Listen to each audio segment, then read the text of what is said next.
मित्रों, रसायन के अध्ययन में हम लोग क्लास 10th का विज्ञान अध्याय 3 धातु और अधातु से संबंधित फैक्टर के बारे में अध्ययन कर पा रहे थे। और आज के इस वीडियो में मित्रों हम लोग सीखेंगे धातुओं की उपस्थिति। अगर आप पूरी तैयारी करना चाहते हैं तो आप प्लेलिस्ट में जाके वहाँ पर पूरी क्लास 10th साइंस की तैयारी कर सकते हैं। मित्रों, अगर धातुओं की उपस्थिति के बारे में बात करें तो प्रकृति में धातुएं किन रूपों में उपस्थित होते हैं, इन सभी के बारे में इस वीडियो लेक्चर में हम लोग जिक्र करेंगे। धातुएं भूपरपट्टी में निम्नलिखित 2 रूपों में पाई जाती हैं। धातुएं भूपरपट्टी में निम्नलिखित 2 रूपों में पाई जाती हैं। पहला है मुक्त अवस्था या इसी को हम लोग स्वतंत्र अवस्था भी कहते हैं। दूसरा है संयुक्त अवस्था, कंबाइंड स्टेट। यानी कि मित्रों प्रकृति में धातुएं 2 रूपों में पाई जाएंगी। एक मुक्त अवस्था, मुक्त अवस्था का मतलब यह है मित्रों जो कि पूरी तरह स्वतंत्र हो, पूरी तरह फ्री हो। दूसरा है संयुक्त अवस्था, संयुक्त कंबाइंड स्टेट इसे इंग्लिश में कहा जाता है। संयुक्त का मतलब यह होता है मित्रों जो किसी दूसरे के साथ जुड़ा हो, यानी आप यह कह सकते हो जो दूसरों के साथ ऐड हो। राइट, चलिए सबसे पहले हम लोग जानते हैं मुक्त अवस्था, फ्री स्टेट। आखिर में मुक्त अवस्था में किस प्रकार की धातुएं पाई जाती हैं। यहाँ पर कहा जा रहा है कम क्रियाशील धातुएं प्रकृति में स्वतंत्र अवस्था में पाई जाती हैं। मित्रों, प्रकृति में बहुत से ऐसी धातुएं होती हैं जो बहुत ही कम क्रियाशील होती हैं, तो वो स्वतंत्र अवस्था में पाई जाती हैं। और यहाँ पर आप देख पा रहे हैं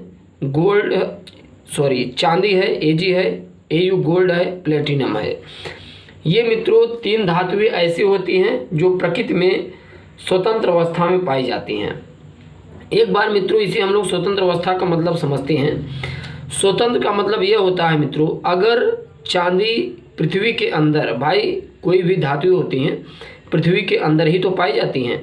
अगर चांदी पृथ्वी के अंदर उपस्थित है, अगर पृथ्वी के अंदर ये मिलेगा, चाहे सोना हो, चाहे प्लेटिनम हो, चाहे चांदी हो, तो एक चीज़ ध्यान में आपको रखना है, ये किसी दूसरे के साथ जुड़ा हुआ नहीं रहेगा, ये बिल्कुल फ्री स्टेट में मिलेगा।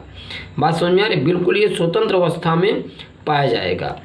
तो कम क्रियाशील धातुएं प्रकृति में स्वतंत्र अवस्था में पाई जाती हैं। यानी मित्रों जो कम क्रियाशील धातुएं होती है प्रकृति में बिल्कुल स्वतंत्र अवस्था, यानी आप कह सकते हैं फ्री स्टेट में पाई जाती हैं। राइट, जैसे आप देख पा रहे हैं चांदी है, एयू है, पीटी है, ये प्रकृति में बिल्कुल स्वतंत्र अवस्था में पाई जाती हैं। ना उधो को लेना, ना माधो को देना। ये मित्रों प्रकृति में अगर आप भूपरपट्टी के नीचे से निकालेंगे तो चांदी को ही ढेर सारे मात्रा में आप निकाल सकते हो। सोना को अगर प्रकृति में निकालना चाहते हो तो सोना को ढेर सारी मात्रा में निकाल सकते हो। प्लेटिनम को अगर आप निकालना चाहते हो तो ढेर सारा आप प्लेटिनम ही निकाल सकते हो। ये किसी दूसरे धातु के साथ बहुत कम जुड़े होते हैं लेकिन बहुत कम। ये ज़्यादातर मुक्त अवस्था में प्रकृति में या फिर आप कह सकते हैं भूपरपट्टी में पाए जाते हैं।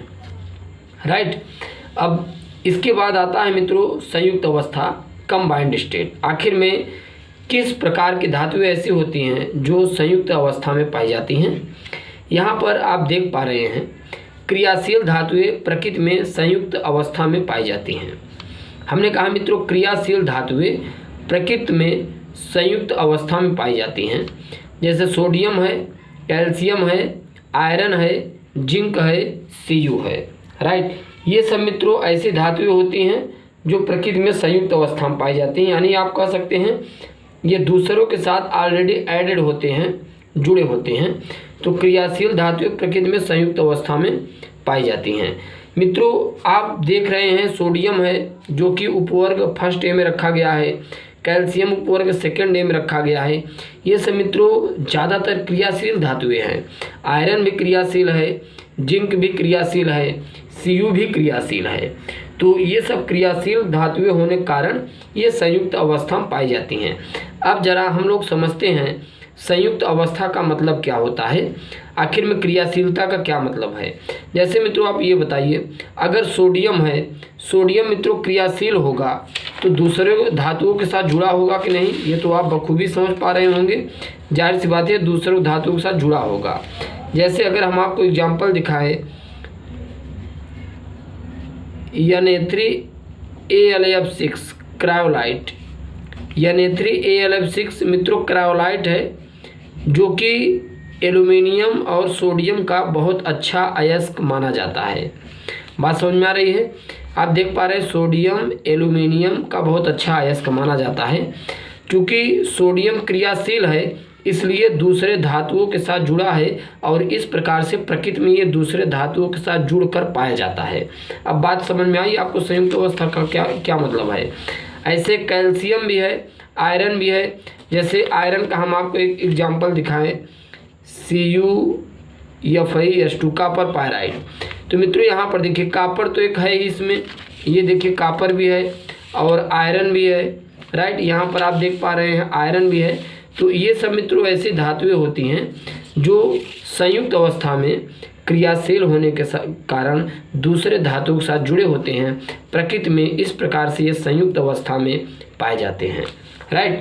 अब मित्रों यहाँ पर बात आती है, कुछ धातुएं ऐसे होती हैं जो भूपर्पटी में मुक्त और संयुक्त दोनों अवस्थाओं में पाई जाती हैं।